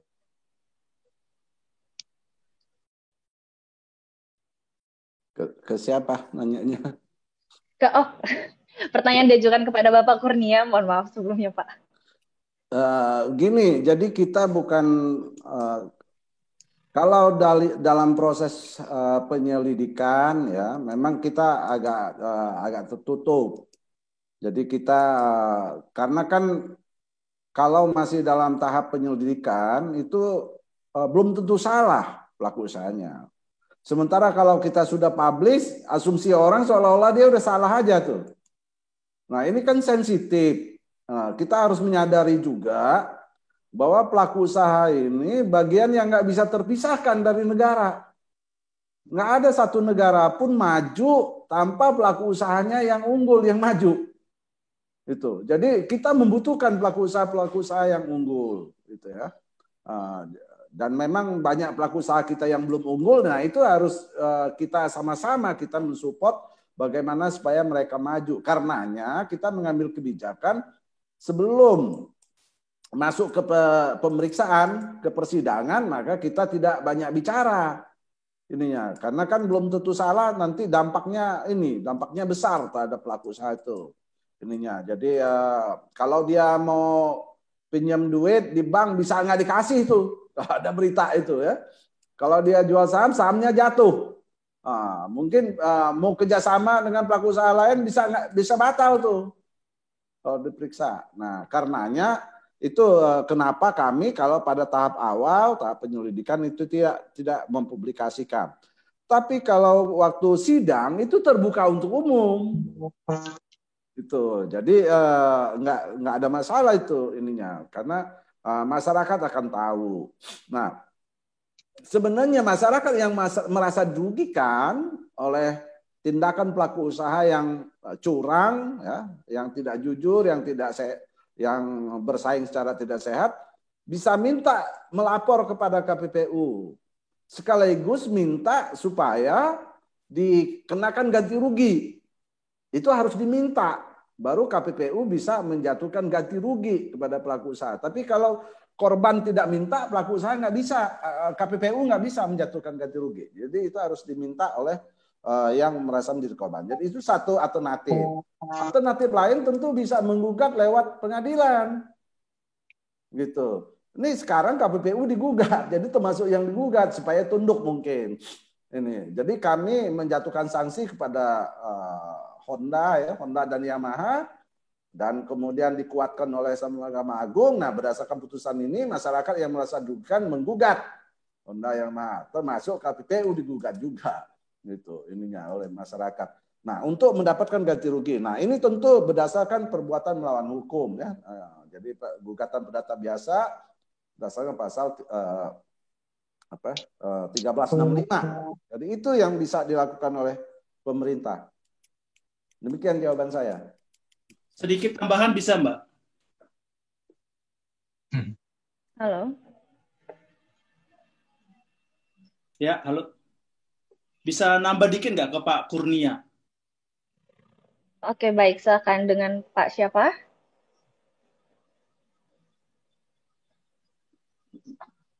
Hengki Sibuya yang dari LBH tadi. Oh ya, baik. Silakan Pak Hengki.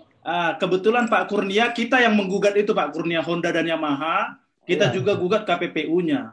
Artinya apa? Kita kan ketika kita sudah meminta informasi seperti pembuktian itu kan terkait nanti ke pembuktian di ganti ruginya, gitu loh.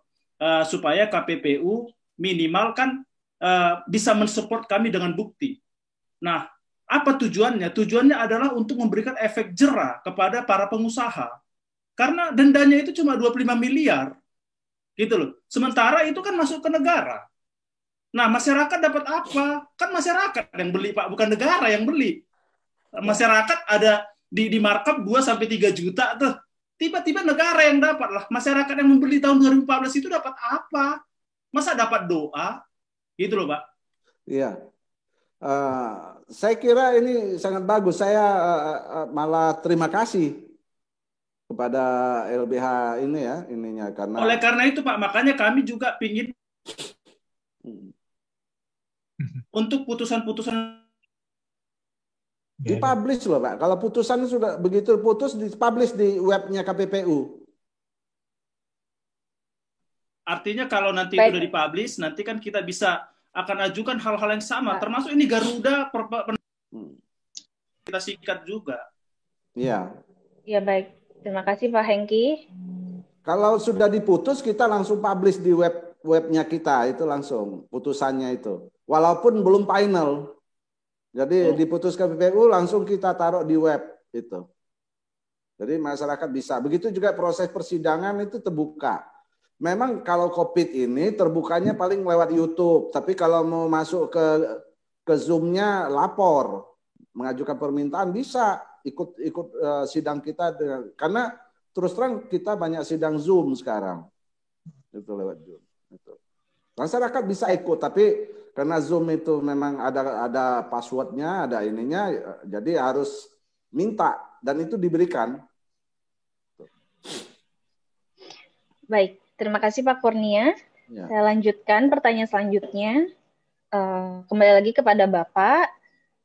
Pertanyaan dari Anastasia, instansi Asegaf Hamzah dan Partners. Apakah KPPU berencana untuk mengamandemen pedoman penentuan pasar bersangkutan, dan apabila iya, kemana condongnya? Apakah ke Uni Eropa, Amerika Serikat, atau Jepang? Silakan Pak. Jadi tentu kita akan melakukan penyesuaian. Terus terang banyak sekali pedoman-pedoman yang harus kita rubah, bukan hanya karena ada digital ya, tapi juga ada pedoman-pedoman yang menurut kami itu sudah tidak cocok lagi gitu. Nah, kalau di bidang persaingan usaha ini terus terang kan memang kiblatnya kan dua nih, yaitu Amerika dan Eropa. Dan terus terang kita menganut dua-duanya itu. Artinya kita dan di dalam memutus perkara itu kita bebas. Jadi majelis komisi itu dipersilakan mengadop yang mana saja gitu ya.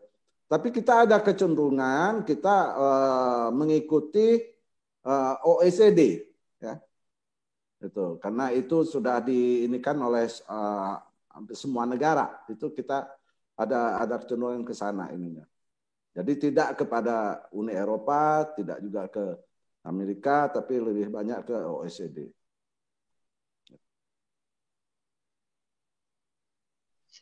Baik, terima kasih Pak.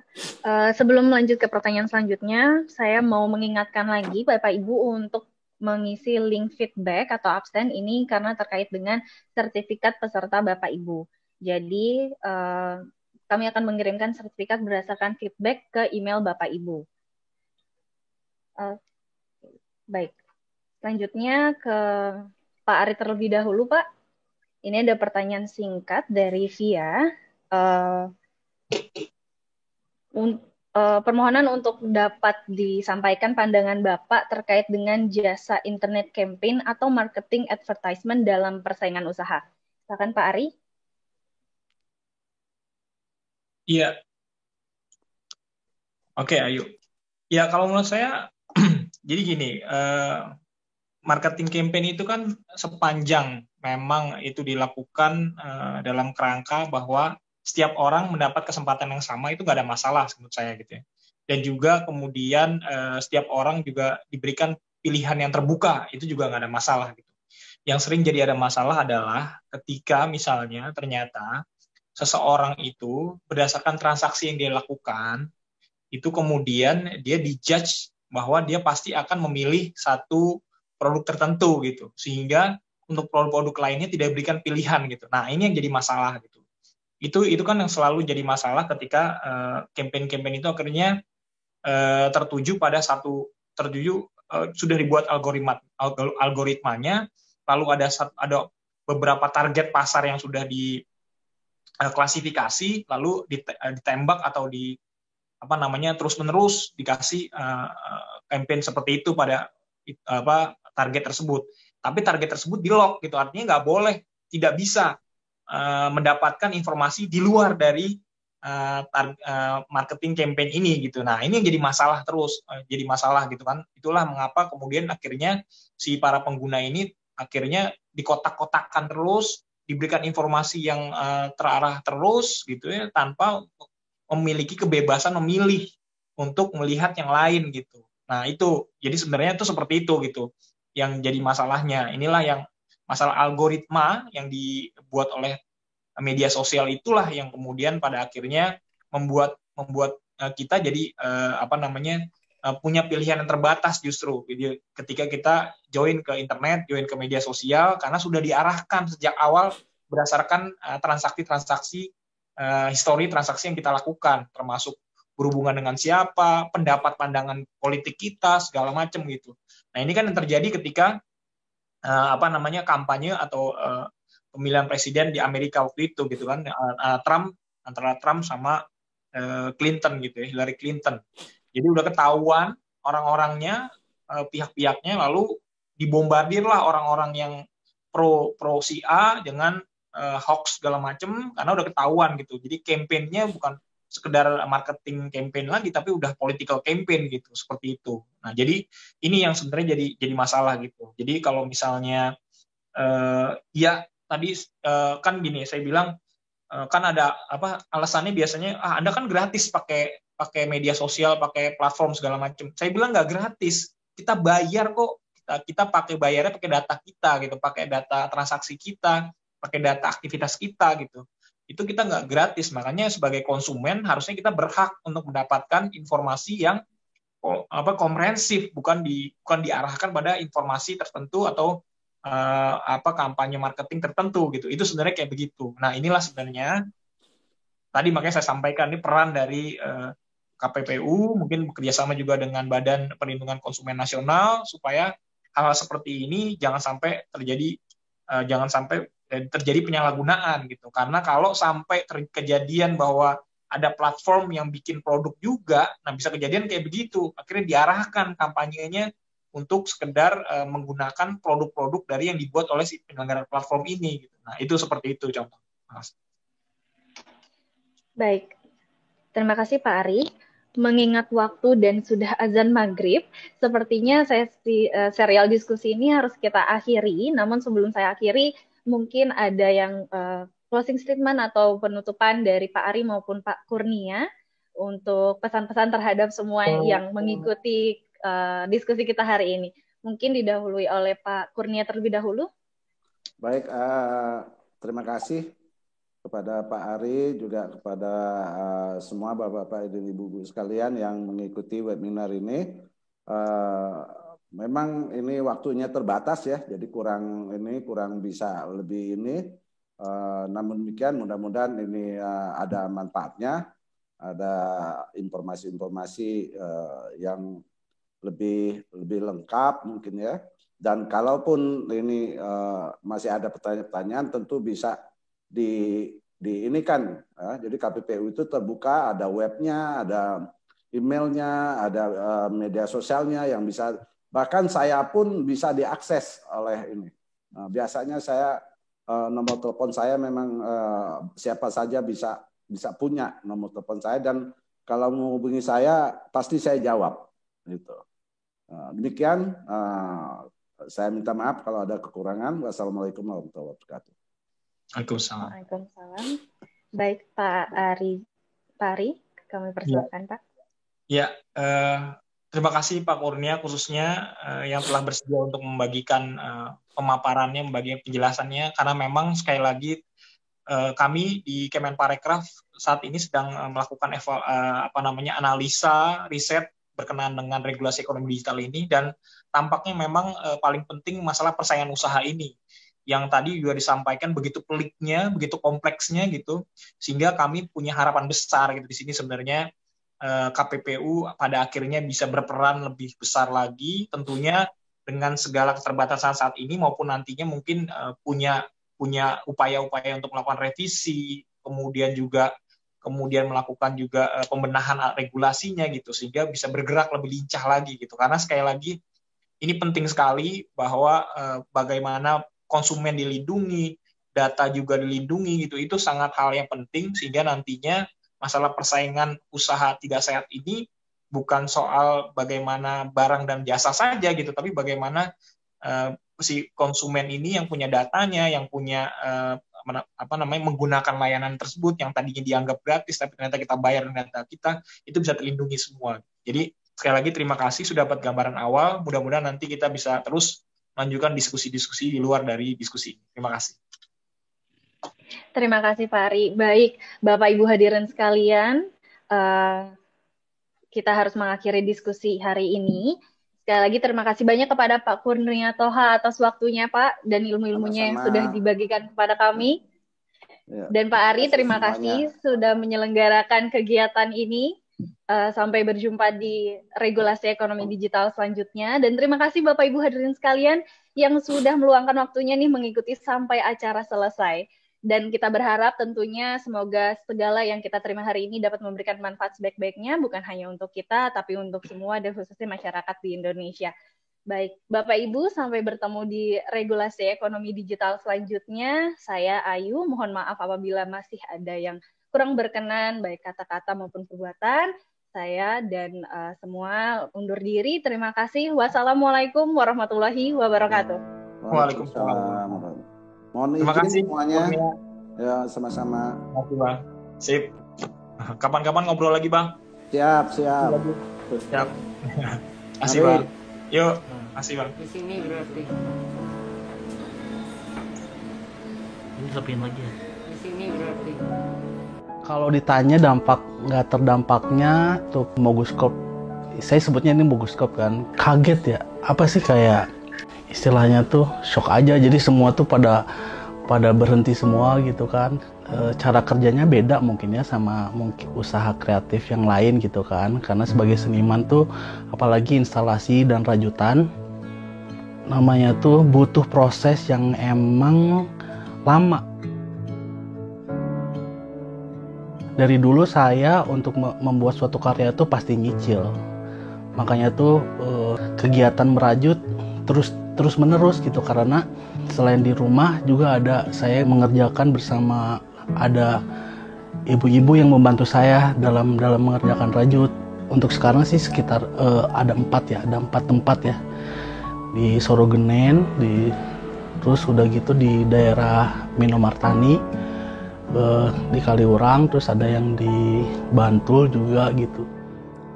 Di masa ini tuh saya bersyukur karena saya bisa lebih tenang ngerjain karyanya, jadi kayak ada spare untuk berkarya lebih baik lagi sebenarnya. Pastinya kita tuh yaitu gimana caranya ya saling membantu satu sama lain, bergotong royong gitu. Makanya tuh gimana caranya apa ya sih semangat untuk berkarya gitu kan, untuk ya hidup gitu, itu tuh tetap diusahakan gitu yang aku lihat, meskipun terbatas gitu, tapinya tuh ya aku mah senang aja karena semangatnya tetap dijaga gitu untuk menguatkan suatu komunitas dan tetap berjalan dan tetap hidup. Harusnya nih sebelum pandemi ini ya kan istilahnya bulan ini tuh kayak bulan seni gitu kan, bulan seni seperti yang contoh yang paling besarnya itu Artjok yang tadinya yang harusnya tuh diundur tahun depan jadi mengadakan acara khusus gitu yang residence. Ya ini saya juga termasuk salah satu partisipannya, tapi yang lain juga ada ikut meskipun tidak sebanyak sebelum pandemi gitu. Harapannya ya sebagai apa ya untuk pelaku aircraft lainnya tuh agar semangatnya terus dijaga gitu, semangat berkreasi, berkarya gitu tuh. Selalu ada cara lah kalau kita mau berusaha dan apa ya mencari gitu kan jalan keluar.